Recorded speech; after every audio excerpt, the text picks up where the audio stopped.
কলকাতার হুগলি নদীর তীরে অবস্থিত ঐতিহাসিক প্রিন্সেপ ঘাট, যেটির নির্মাণ কাজ 1841 সালে ব্রিটিশদের আমলে তৈরি করা হয়েছিল। এটি জেমস প্রিন্সেপ ডব্লিউ ফিটজগেরাল্ড এবং ব্রিটিশ ইস্ট ইন্ডিয়া কোম্পানির সাথে গভীরভাবে সম্পর্কিত।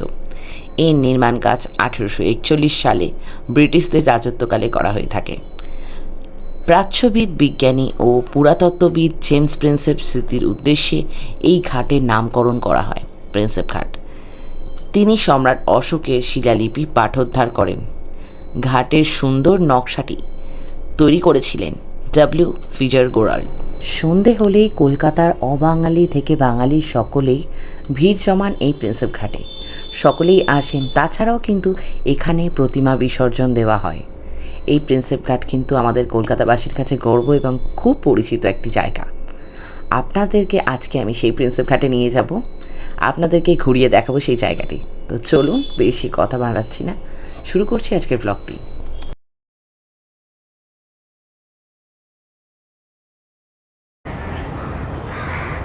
এই যে চলে এসেছি আবার। সময় এখন 5:30। আমরা চলে এসেছি প্রিন্সেপ ঘাটে। তবে আমাদের উদ্দেশ্যটা ছিল অন্যরকম। আমরা চেয়েছিলাম যে এখানে যে লঞ্চ আছে ক্রুজে করে ঘুরবো, কিন্তু সেটা এখন বন্ধ রয়েছে। তো সেই কারণে আমরা আজকে যে জায়গাটা ভিজিট করব সেটা হচ্ছে এখানে যে প্রিন্সেপ ঘাট রয়েছে সেটা, এবং তার সাথে মিলেনিয়াম পার্ক। তো এখন আমরা রয়েছি প্রিন্সেপ ঘাটে এবং প্রিন্সেপ ঘাটটা পুরোটা আপনাদেরকে ঘুরিয়ে দেখাবো। সময় 5:30, আর 5:30টার সময় আমরা এখানে পৌঁছে গেছি। এবার আপনাদেরকে এই জায়গাটা পুরোটা ভিজিট করে দেখাচ্ছি, চলুন। এবং পর্যটকদের, আর তার সাথে রয়েছে গঙ্গার এই খোলা হাওয়া। এখানে সময় কাটাতে কার না ভালো লাগে। আর তার সাথে যদি আপনারা আসেন বিসর্জনের সময়, তাহলে তো আপনারা দেখতে পাবেন প্রতিমা বিসর্জন। এই জায়গাটা আমার কাছে খুব স্পেশাল। কোন সময় এই জায়গাটা সব থেকে বেশি স্পেশাল লাগে বলুন তো?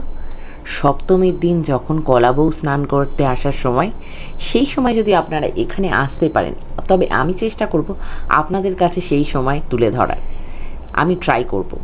আর তাছাড়াও রয়েছে প্রতিমা বিসর্জন দশমীর দিন। এছাড়াও বিভিন্ন রকমের পুজো রয়েছে। সেই সময় যদি আপনারা আসতে পারেন, তাহলে আপনারা কিন্তু সব দেবদেবীর বিসর্জন দেখতে পারবেন এই প্রিন্সেপ ঘাটে।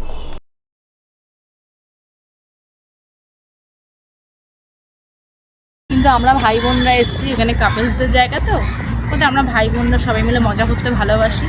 এই আমরা সবাই মিলে এসেছি, একজন খালি হাসতেই ব্যস্ত, আর একজন আমরা ফ্যামিলি মেম্বার্সরা সবাই মিলে এসেছি। তো এখনো এসে এখন অবধি পৌঁছতে পেরেছে, তাদের মধ্যে এই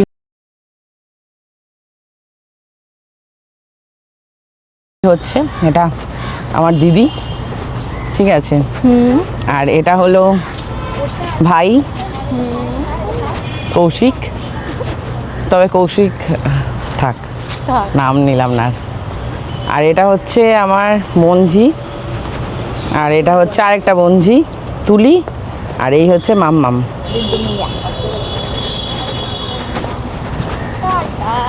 আপনারাও কিন্তু এরকম ফ্যামিলি মেম্বার্সদেরকে নিয়ে উইকেন্ডে চলেই আসতে পারেন প্রিন্সেপ ঘাটে।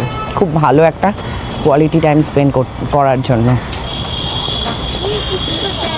যাই হোক, চলুন এগিয়ে যাই আমরা, আর আপনাদেরকে ঘুরিয়ে দেখাই চারিদিকটা। ঘোড়ায় ক্রুজে করে, মানে যেটা আমরা পার্টিকুলার যার উদ্দেশ্যে এসেছি সেটা কিন্তু বন্ধ আছে।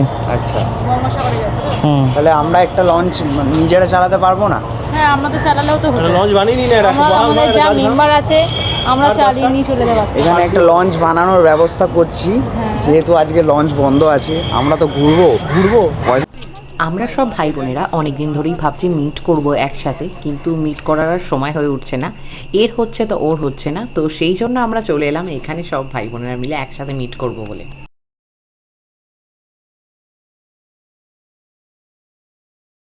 যেহেতু বন্ধ আছে, আমরা এই দিক দিয়ে বেরিয়ে যাচ্ছি। এখন আমরা বেরিয়ে যাব গঙ্গা আরতি দেখতে। ওটার টাইমিং হচ্ছে 6টা থেকে। তারপর আবার আমরা ঘুরে ওই দিকে যাব, ছিল আমাদের, তারপর আপনাদেরকে দেখাচ্ছি। প্ল্যান ছিল না গঙ্গা আরতি, তার সাথে ক্রুজে করে ঘোরা এবং মিলেনিয়াম পার্ক দেখা। তো এমন টাইমে এসেছি যে মিলেনিয়াম পার্কও বন্ধ ছিল এবং আমাদের ক্রুজে করে ঘোরাও হলো না, যেহেতু সমস্ত লঞ্চ চলে গেছে গঙ্গাসাগরে। হ্যাঁ, এই ব্লগটা অনেকদিন আগেই আমি এখন পোস্ট করছি।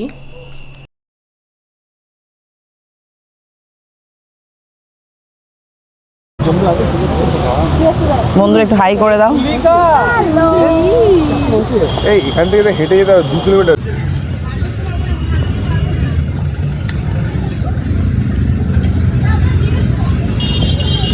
আমরা এখন মিলেনিয়াম পার্কের সামনে থেকে হেঁটে হেঁটে যাচ্ছি গঙ্গা আরতি দেখতে।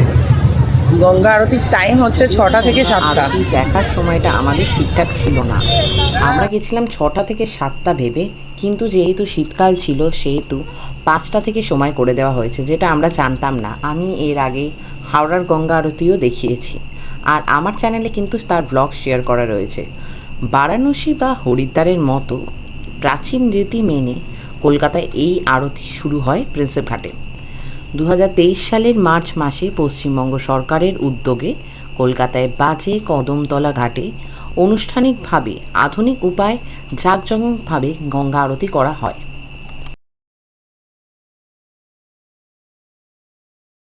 সন্ধেবেলা ওই দিকটা বন্ধ ছিল, সেই কারণে আমরা সময় কাটতে পারি জায়গাটাকে বললাম।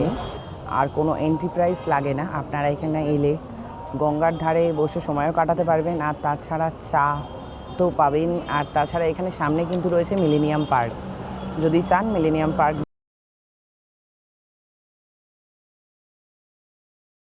দেখতে পারেন। আর এখানে কিন্তু ক্রুজে করে ঘোরাও যায়, যদিও বা সেটা গঙ্গাসাগরের জন্য 17 তারিখ অবধি বন্ধ রয়েছে।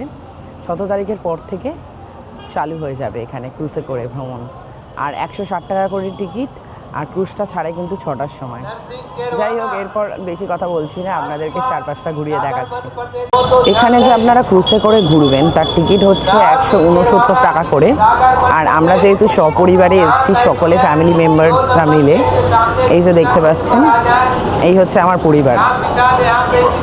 আমরা সপরিবারে সবাই মিলে এসেছি, ছিল তো ওই জন্য আমরা এখানটা ঘুরবো প্রিন্সেপ ঘাটটা। আগে আমরা ওই দিক থেকে বেরিয়ে এখানে গঙ্গা আরতি দেখলাম। গঙ্গা আরতি দেখে এখন আমরা এগোচ্ছি প্রিন্সেপ ঘাটের দিকে, অর্থাৎ যেখানে বিসর্জন দেওয়া হয়। আউটরাম ঘাট আর রয়েছে, এখানে প্রিন্সেপ ঘাট রয়েছে, মিলেনিয়াম পার্ক রয়েছে, এবং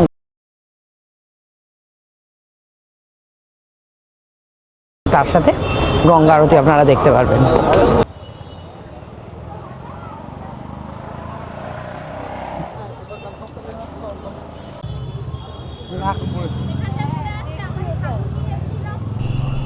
প্রিন্সেপ ঘাটে অন্য সময় কোনো লোক আসুক বা না আসুক, সব থেকে বেশি ফটোগ্রাফারদের ভিড় হয় দশমীর সময় এই জায়গায়।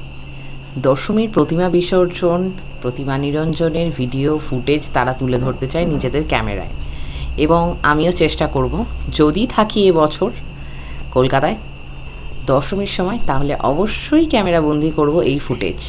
তবে মহালয়ার সময়ও কিন্তু প্রচুর ভিড় হয়, সাংবাদিকরা আসেন এবং ক্যামেরাবন্দি করেন তর্পণ করার ভিডিও, সেটাও কিন্তু একটা পবিত্র মুহূর্ত। আর তাছাড়া সপ্তমী কলাবউ স্নান, এই মুহূর্তগুলো না আনাচে কানাচে কোথাও একটা মনে দাগ কেটে গেছে। এই প্রিন্সেপ ঘাটে আসলে সেই পুরনো দিনের স্মৃতি মনে পড়ে। আমার মা দুর্গাপুজো করতো দাদুর বাড়িতে, সেখানে মা দুর্গাবতী মাকে নিজে হাতে নিরঞ্জন করতেন এবং তিনি কলাবউকে স্নান করাতেন, আর কলাবউকে আরতি করে নিয়ে যেতেন এই ঘাট থেকে। তারপর মা আসতো এখানে মহালয়ার সময়ও, আর তাছাড়া বিসর্জনের সময় তো আসতোই। আর প্রিন্সেপ ঘাটে আসার জন্য স্পেশালি কোনো সময় হয় না, সময় কাটানো বন্ধু বান্ধবদের সাথে আড্ডা, পার্টনারের সাথে সময় কাটানো, এই লঞ্চের ধারে এত সুন্দর একটা জায়গায়, এত সুন্দর একটা পরিবেশে সময় কাটাতে খুবই ভালো লাগে। তবে নিমতলা ঘাটের থেকে এই ঘাটটা অনেকটাই পরিষ্কার, এখানে বসে আপনারা সময় কাটাতে পারেন, আড্ডা মারতে পারেন বন্ধু বান্ধবদের সাথে। তো আপনাদের কেমন লাগছে ভিডিওটা অবশ্যই কিন্তু কমেন্টে আমাকে জানাবেন। তবে এই প্রিন্সেপ ঘাটের কিন্তু এক একটা নাম রয়েছে, যেমন আউটরাম ঘাট, প্রিন্সেপ ঘাট, ঠিক তেমনই। তবে অনেক পর্যটকেরা এখানে কিন্তু আসেন এবং বাইরে থেকে আসেন অস্থি ভাষাতে অনেকে।